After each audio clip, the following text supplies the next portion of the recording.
The Israeli military on a dawn raid in the occupied West Bank. They arrived in force in the city of Nablus, looking for this man, Ibrahim Nablusi, a senior figure in Al-Aqsa Martyrs Brigades. Israel had tried to capture him before and he got away. This time they succeeded, trapping him in this building in the old city. These bullet holes are testament to a firefight that continued through the early morning. This man says he found Nabulsi.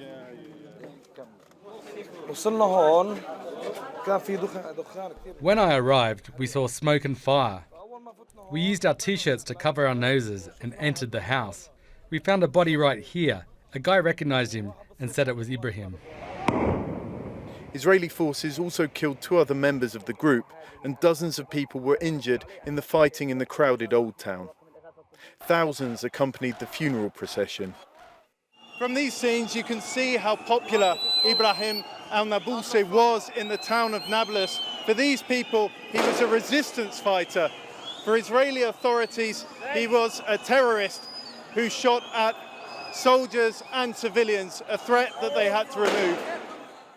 We asked Nida Salawan, a teacher also on the march, what she thought. When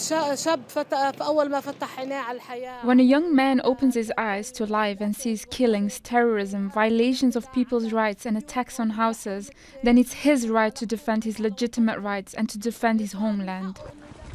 The Israeli raid came just 4 days after it targeted another armed group, the Palestinian Islamic Jihad, in Gaza. Now, more deaths, including on Tuesday afternoon a 17-year-old teenager killed by Israeli forces during protests in Hebron.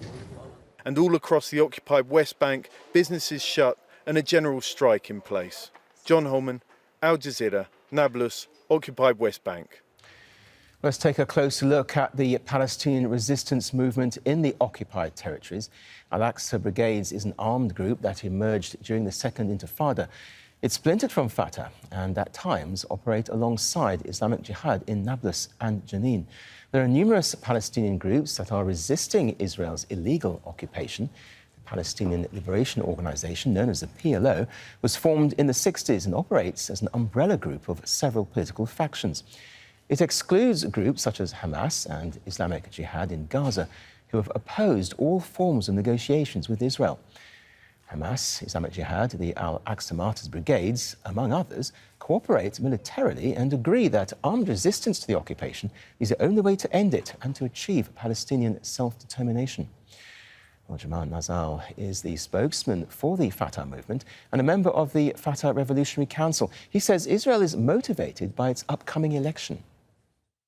We see the closer we get to the Israeli elections, the bloodier the Israeli attacks get on the Palestinians. It is because the Israeli government is trying to compete with its predecessors, trying to appear more violent against Palestinians, hoping to gain more ground in the Israeli elections. So in Israel, there is this thought which is well established: the more violent you are towards the Palestinian, the closer you get to winning elections. It appears that Israel is coming closer to an all-out war against the Palestinian. This whole thing started in Jerusalem when the Israeli government allowed the Israeli settlers to storm the Al-Aqsa Mosque and change the status quo of the mosque.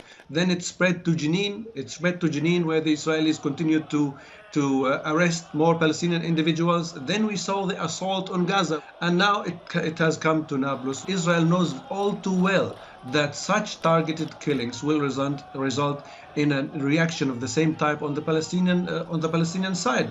Israel is trying to destroy all the efforts of the Palestinian government, be it in Jenin or Nablus. You have the Palestinian Authority trying to establish the rule of law, trying to maintain stability and calm. That is on the one hand. And on the other hand, you have the heavy hand of the Israeli army trying to work against the Palestinian efforts, because they do not want Palestinian President Abu Mazen to succeed in doing what he wants to do. He wants to qualify Palestine to become a democratic state, an independent state. And that is exactly what the Israeli governments do not want to see.